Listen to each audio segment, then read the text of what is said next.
Hello friend, मैं शिशिर Sharma 9+ year experience developer हूँ। आज मैं स्टार्ट करने जा रहा हूँ रिएक्ट जेएस का 12th ट्यूटोरियल।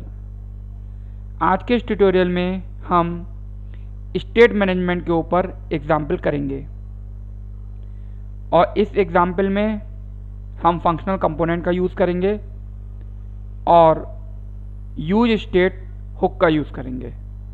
तो दोस्तों, वीडियो को स्टार्ट करते हैं।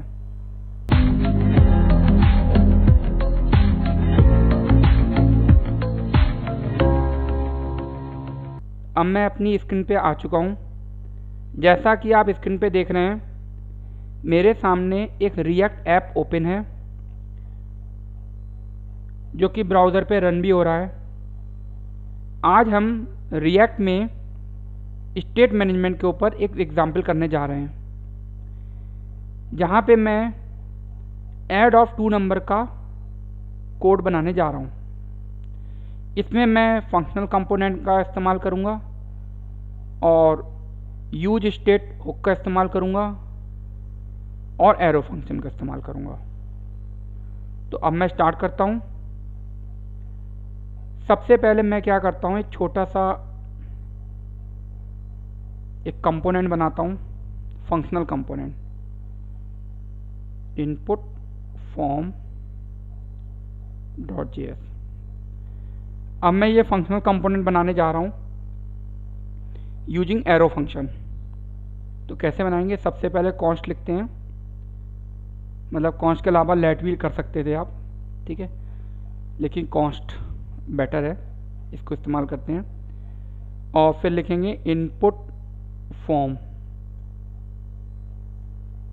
बिल्कुल ये समझ लीजिए, एरो फंक्शन को ऐसे समझना चाहिए जैसे आप एक वेरिएबल क्रिएट करते हैं। तो वेरिएबल क्रिएट कैसे करते हैं? पहले वेरिएबल में लिखते हैं जैसे कॉन्स्ट, फिर वेरिएबल का नाम और उसकी वैल्यू डाल देते हैं, लेकिन यहाँ पे हम फंक्शन डाल दिया हमने यहाँ पे, ठीक है।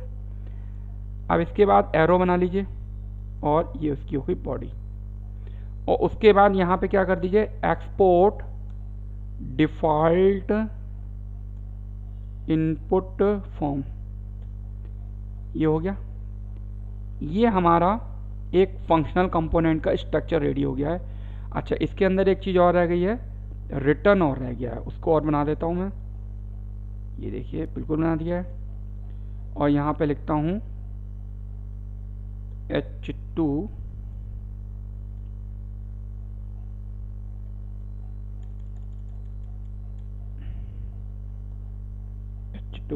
और लिखता हूँ ऐड ऑफ 2 नंबर।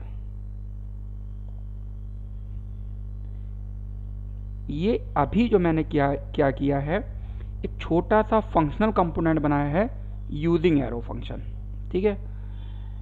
अब देखिए, ये app.js है, ये भी है फंक्शनल कंपोनेंट है, बट यहाँ हमने एरो फंक्शन का इस्तेमाल नहीं किया है, ठीक है।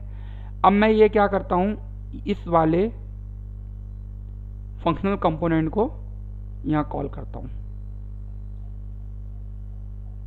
इंपोर्ट इनपुट फॉर्म, ठीक है। ये मैंने इंपोर्ट कर लिया इसे, और अब मैं ऐसा करता हूँ, इसको हटा देता हूँ और बनाता हूँ इनपुट फॉर्म। ये तो देखा आपने, ये भी फंक्शनल कंपोनेंट है और ये भी फंक्शनल कंपोनेंट है। दोनों में क्या डिफरेंस है? ये functional component without arrow function बनाया गया है और ये functional component using arrow function बनाया हुआ है, ठीक है। अब मैं देखता हूँ मेरा रन हो गया। यस, रन हो गया, कोई प्रॉब्लम नहीं है। अब हम अपना फटाफट अपना फॉर्म क्रिएट करते हैं। यहाँ पे लिखते हैं एंटर फर्स्ट नंबर और एक टेक्स्ट बॉक्स बना लेते हैं, इनपुट टाइप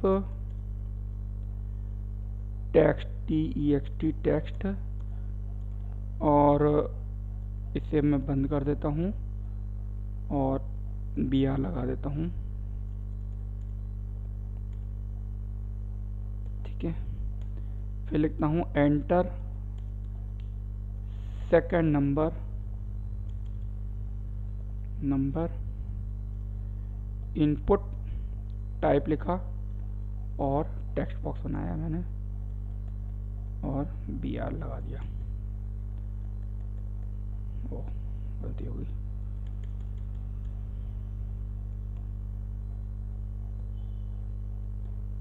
ठीक है, अब मुझे यहाँ पे एक बटन बना लेना चाहिए। ठीक है, बटन बन गया, ये रेडी हो गया बिल्कुल। अब मैं एक बार इसको रन करके देख लूँ, मेरा फॉर्म आ गया। ये फॉर्म आ गया। अच्छा, फॉर्म में बटन में मैंने नाम नहीं लिखा है ना, मुझे यहाँ पर नाम लिखना था। सबमिट, ये सबमिट आ गया। गुड, यहाँ तक हो गया। अब मुझे क्या करना है, सबसे पहले मुझे क्या करना पड़ेगा, इंपोर्ट करना पड़ेगा। यहाँ पे इंपोर्ट करता हूँ, इंपोर्ट रिएक्ट को कर लेता हूँ और यूज स्टेट को करता हूँ, क्योंकि हुक के थ्रू करना है मुझे।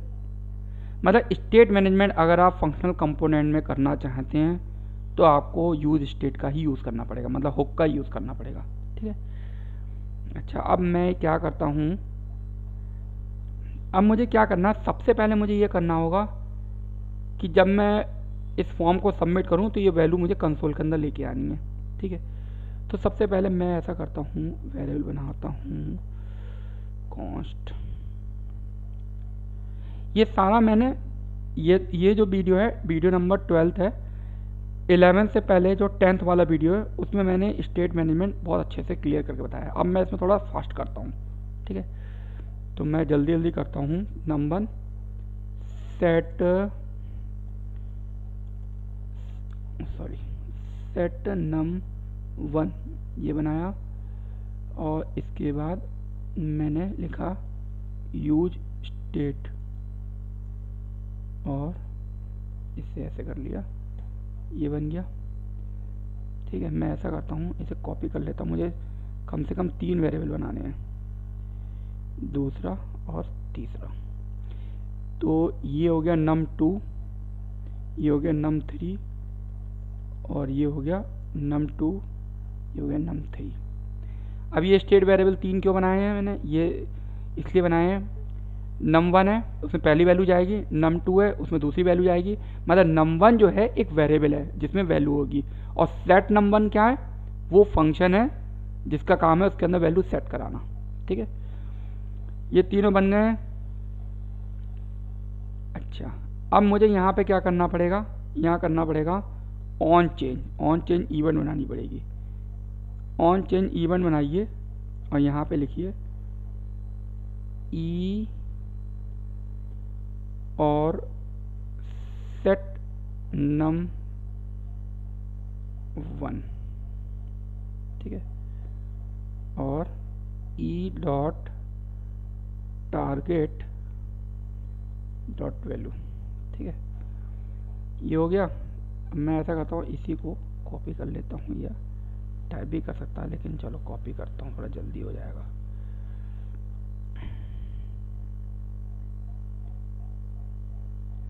मतलब ये हो रहा है, ऑन चेंज का मतलब है जब मैं इस टेक्स्ट बॉक्स के अंदर कुछ लिखूंगा वो क्या करेगा, E dot target dot value का मतलब है जो आप टाइप करोगे उस वैल्यू की बात हो रही है।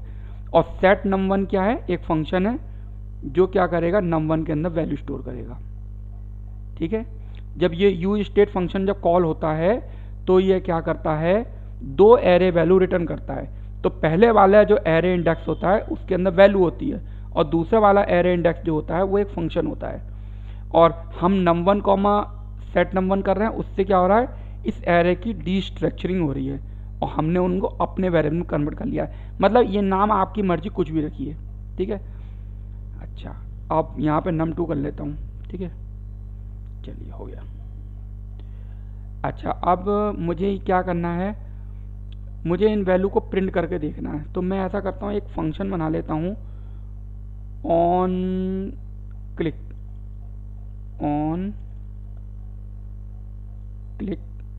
फंक्शन बना लेता हूँ और यहाँ लिख देता हूँ सबमिट वैल्यू। ठीक है, अब मुझे कंसोल के अंदर ये वैल्यू प्रिंट करके देखनी है, तो सबमिट वैल्यू वाला फंक्शन क्रिएट कर लेता हूँ using arrow function. Submit value, ठीक है, बनाया, और बस सीधे सीधे फंक्शन बनाओ, फिर एरो बनाओ, फिर स्टार्ट करो। ये लीजिए हो गया। अब मुझे कुछ नहीं करना, कंसोल डॉट लॉग करूँगा और नंबर को प्रिंट करके देख लेता हूँ इसके में क्या वैल्यू आई। अगर इसमें वैल्यू आ गई तो बस कुछ नहीं, बस एक प्लस करना है बस हमें। अच्छा, वो हमने यूज में इस्तेमाल नहीं किया इसलिए आ रहा है। अब मैं कंसोल में प्रिंट कराइए तो मुझे कंसोल में चेक करना पड़ेगा 7, और इसके बाद मुझे सबमिट करना पड़ेगा। यस, करेक्ट हो गया है। चलिए अब कंसोल भी हटा देता हूँ, वैल्यू तो आ ही गई है। अब कुछ नहीं करना मुझे, नंबर हो गया। अब क्या करेंगे, अगर हम चलो मैं ऐसा करता हूँ, नंबर num2 करके देख ही लेता हूँ, कंसोल में ही देख लेता हूँ पहले कि प्लस हो भी रहा है नहीं हो रहा है।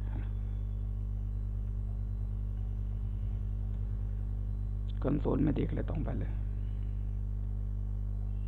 देखिए नहीं हुआ प्लस, क्योंकि वो ऐसे स्ट्रिंग समझ रहा है। इसलिए मुझे क्या करना पड़ेगा, यहाँ एक फंक्शन का इस्तेमाल करना पड़ेगा, जावास्क्रिप्ट का है फंक्शन, नंबर फंक्शन है जो आपके स्ट्रिंग को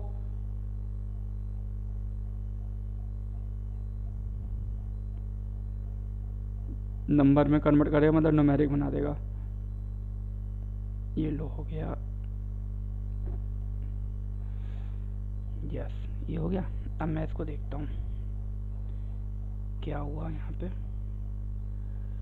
अब मैं करता हूँ, ये देखिए 79, ये करेक्ट आ गया। लेकिन अब मुझे ना फॉर्म पे वैल्यू प्रिंट करनी है, तो मैं क्या करता हूँ, मैं ये सेट num3 फंक्शन को कॉल कर लेता हूँ यहाँ पे, सेट num3, ठीक है।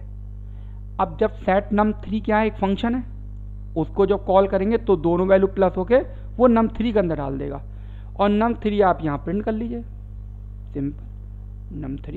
ये देखिए ये हो गया, सिंपल था प्रोग्राम। अब कंसोल की ज़रूरत ही नहीं है मुझे, वैसे रिफ्रेश करने की भी ज़रूरत नहीं है, लेकिन कर लेता हूँ। चलो 8 और 5 13, ओ न्यू लाइन कर देता हूँ ज़रा, यहाँ पे br टैग लगा देता हूँ थोड़ा,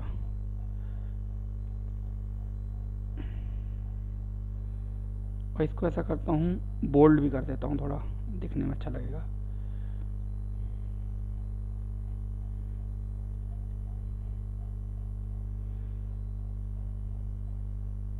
ठीक है, एक और रिफ्रेश करता हूँ। यहाँ पे गया, मैंने 9 लिखा, 3 लिखा, और इसको ये देखिए प्लस। ये एक मैंने बेसिक प्रोग्राम बनाया है ऐड ऑफ 2 नंबर का, जो कि मैंने यहाँ पे कर दिया। देखिए कितना सिंपल सा कोड है, ठीक है। तो ये था हमारा, एक सेकंड को इसे थोड़ा सा नीचे कर लूँ।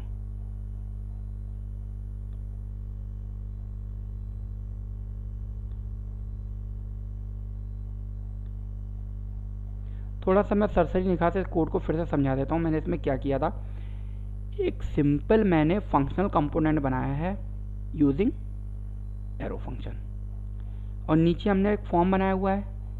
फॉर्म पे क्या हो रहा है, ऑन चेंज इवेंट है, ऑन चेंज इवेंट पे सेट num1 फंक्शन कॉल कर लिया है। सेट num1 फंक्शन क्या है, ये जो कि हमें किससे मिला है, यूज स्टेट से मिला है। और E dot target dot value, जो आपने वैल्यू करी है, तो ये क्या कर रहा है, ये वैल्यू उठा के num1 के अंदर डाल देता है। जैसी चेंज करते हैं ऐसी, जैसी आपने सेकंड वैल्यू को चेंज करी उसने डाल दिया, और सबमिट वैल्यू आपने यहाँ से फंक्शन कॉल कर दिया है, जिसने दोनों वैल्यू को, नंबर इसलिए डाला ताकि जो वैल्यू जो है स्ट्रिंग बन रही थी तो उसको न्यूमेरिक कर सके। अब प्लस करके थर्ड सेट num3 फंक्शन के थ्रू मैंने num3 वेरिएबल के अंदर डाल दिया, और num3 को मैंने आपको यहाँ प्रिंट करा दिया। तो ये था एक बेसिक प्रोग्राम। चलिए अब मैं इसके अलावा इसमें एक और भी चेंजेस करके देखता हूँ। इसमें हम एक तरीका और भी कर सकते थे, एक फंक्शन बना लेते, ये भी हटा देते, थोड़ा सा मतलब एक नए तरीके से करते हैं, इसको भी हटा देते हैं। देखिए एक कोड करने के बहुत तरीके होते हैं, ये भी तरीका जो बताया था ये भी ठीक था।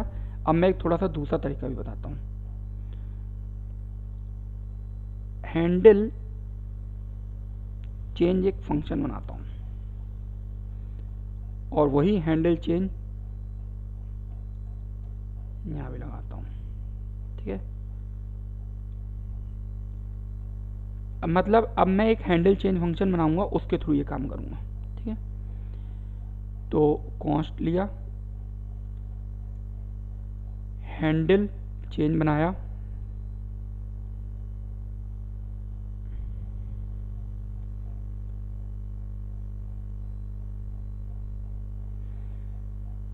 अच्छा अब मैं क्या करता हूँ, मैं जो स्टेट वेरिएबल मैंने दो बनाए थे num1 num2, वो 2 ना बना के मैं 1 बना लेता हूँ। ठीक है, चलिए इसको बढ़ा देता हूँ और यहाँ पे क्या लिखता हूँ, एक वेरिएबल बनाता हूँ, इनपुट वैल्यू के नाम से बना लेता हूँ। ठीक है, सेट वैल्यूज कर देता हूँ इसे। और अब ये सिंगल वैल्यू नहीं, अब मल्टीपल वैल्यू के लिए कर दिया है मैंने। एक ऑब्जेक्ट बनाया जिसमें मैंने करा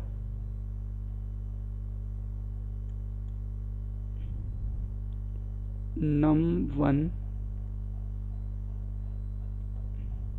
और कॉमा num2।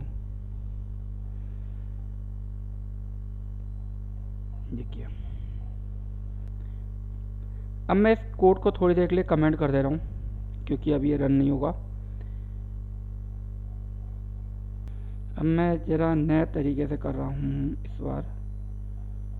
इनपुट वैल्यूज़ मैं करूँगा और सबसे पहले मैं करूँगा ट्रिपल डॉट लगाता हूँ, इनपुट वैल्यू कॉमा करूँगा और E dot target dot name.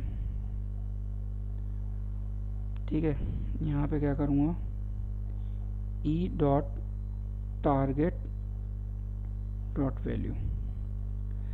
But अब इस केस में मुझे यहाँ पे नेम भी लेना पड़ेगा क्योंकि पहले नेम की ज़रूरत नहीं पड़ रही थी। अब नेम किस लिए ज़रूरत पड़ रही है, पहले इंडिविजुअल बना रखे थे ना अलग अलग, अब एक ही से काम एक ही फंक्शन से हो रहा है ना। देखो हैंडल चेंज दोनों है, तो उसे कैसे पता चलेगा किसकी वैल्यू उठानी है। इसे कर देते num1 num2 कर दिया। यहाँ तक करेक्ट हो गया और यहाँ पे ई लगाएंगे तभी आएगा। ठीक है, ये एक ई क्या होता है, इवेंट ऑब्जेक्ट होता है जो बाय डिफ़ॉल्ट रिएक्ट जनरेट कर देता है। उसके थ्रू टारगेट डॉट नेम करेंगे तो हमें इसका नेम मिल जाएगा और E dot target dot value करेंगे तो हमें इसकी वैल्यू मिल जाएगी। यहाँ पे हम मतलब ये एरे बनाना चाहें तो बना सकते हैं, लेकिन वैल्यू में कोई ज़रूरी नहीं पड़ता हमारे लिए। लेकिन यहाँ हमें लगाना ज़रूरी है एरो, क्योंकि ये क्या है, एक ऑब्जेक्ट है। ये यहाँ पे जो आपने ले रखा है num1 num2, ये एक एरे ऑफ ऑब्जेक्ट हो गया, इसीलिए आपको यहाँ एज ए एरो देना पड़ेगा, वरना वो समझ नहीं पाएगा। ठीक है, अब देखते हैं अब यहाँ पर क्या होता है।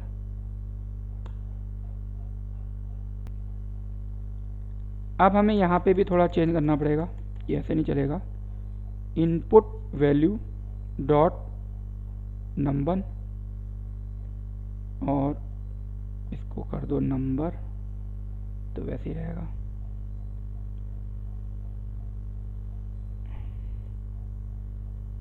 Input value dot num2। ठीक है, करेक्ट हो गया।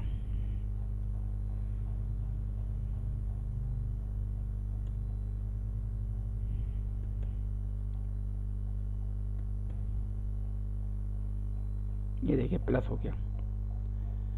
तो ये थोड़ा सा नए तरीके से किया है। पहले भी मैंने ऐड ऑफ टू नंबर का प्रोग्राम बनाया था, अभी मैंने ऐड ऑफ टू नंबर का प्रोग्राम बनाया है। दोनों में अंतर क्या हो गया, पहले हम इंडिविजुअल हर एक को अलग अलग यूज स्टेट कर करके बना रहे थे, अब हमने एक एरे की फॉर्म में बना दिया। इससे हमें ये फ़ायदा मिल गया क्योंकि अभी क्या है, हमारे पास एक छोटा सा फॉर्म है, एक बहुत बड़ा फॉर्म बनेगा ना तो आप एक ही फंक्शन से आपका काम चल जाएगा। तो कोडिंग हर तरीके से करनी आनी चाहिए। ठीक है, अच्छा, और यहाँ पे क्या हो रहा है, ट्रिपल डॉट इनपुट वैल्यू, इसको करने से ये हो रहा है क्योंकि पहले हमने जो बनाया था वो इंडिविजुअल बना रखे थे। ठीक है, num1 num2 के अलग बना रखे थे, तो उसको पता चल जाता था कि किस में कौन सी वैल्यू स्टोर करनी है। लेकिन यहाँ पर क्या हो गया, एक एरे बना रखा है, तो आपने यूज स्टेट के अंदर एक एरे ऑफ ऑब्जेक्ट डाला हुआ है, ठीक है। तो यहाँ पे ट्रिपल डॉट इनपुट वैल्यू, देखिए मैं इसे कंसोल करके प्रिंट करके भी दिखा देता हूँ, इसमें क्या वैल्यू प्रिंट हो रही है। मतलब वो ये प्रिंट करेगा ये चीज़, ठीक है। इसे मैं प्रिंट करके दिखा लेता हूँ कंसोल में, ऐसे नॉलेज के लिए पता रहना चाहिए।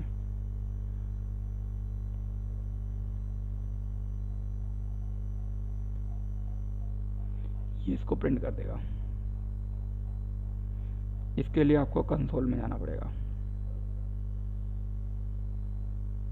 और इसको फिर से सबमिट कर दो। ओके, एक बार रिफ्रेश भी कर लेता हूँ, पहले देख लूँ मैंने कोडिंग सही कर रखा है। Console dot log input value, okay. अच्छा, हैंडल चेंज में करिए, चलो ठीक है। देखो आ भी गई हैंडल चेंज में, कोडिंग सही थी। ये देखिए ये रन कर रहा है।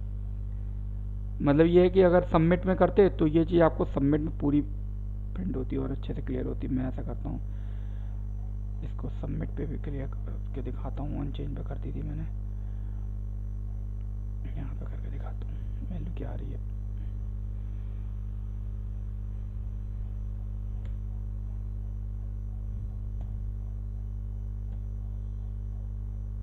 ये देखिए ये num1 और num2 है। तो ये क्या हुआ, ये ट्रिपल डॉट लगाने से ये हुआ। इसको हम लोग ES6 में स्प्रेड ऑपरेटर बोलते हैं।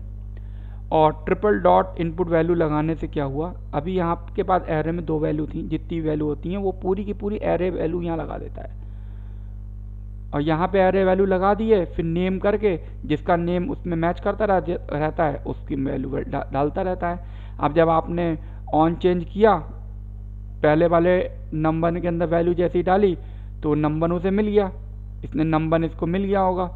यहाँ पे नंबर में वैल्यू, इसमें हमने कहा कि इसकी वैल्यू नंबर में डाल दे, और इसने अपने एरे के अंदर चेक कर लिया नंबर कहाँ पे है, इसलिए उसने वहाँ पे डाल दिया, ठीक है। तो ये एक तरीका है, ये भी इस तरीके से भी कोडिंग होती है, उस तरीके से भी होती है। तो दोस्तों आज मैं अपने वीडियो को यहाँ फिनिश करता हूँ। और आपको मेरा वीडियो कैसा लगा, आप कुछ हमें कमेंट या फीडबैक दे सकते हैं। और अगर आप मेरे चैनल में नए आए हैं तो मेरे चैनल में सब्सक्राइब जरूर करें और इस वीडियो को अपने फ्रेंड सर्कल में शेयर करें, क्योंकि आज की डेट में रिएक्ट की मार्केट में बहुत डिमांड है इस समय, इसलिए रिएक्ट हर एक को अच्छे से आना चाहिए। और टीचिंग जो है मेरी एक हॉबी है, तो मैं चाहता हूँ कि मेरे पास जो भी नॉलेज है मैं लोगों तक शेयर कर सकूँ। तो मैं भी एक डेवलपर हूँ, क्या पता वीडियो बनाते समय मुझसे मिस्टेक भी हो सकती है, क्योंकि डेवलपर जो होते हैं वो कोडिंग करते हैं, ठीक है। तो अगर आप कोई मैं मिस्टेक करता हूँ या कुछ भी करता हूँ तो आप मुझे कमेंट या फीडबैक दे सकते हैं, ताकि मैं अपने वीडियो को और इम्प्रूव कर सकूँ। तो दोस्तों आज मैं अपना वीडियो फिनिश करता हूँ, और मेरे चैनल को लाइक करिएगा, मेरे चैनल को सब्सक्राइब करिए, वीडियो को लाइक करिए, कुछ कमेंट करिए। ओके दोस्तों, वीडियो आज फिनिश होता है। धन्यवाद, बाय बाय।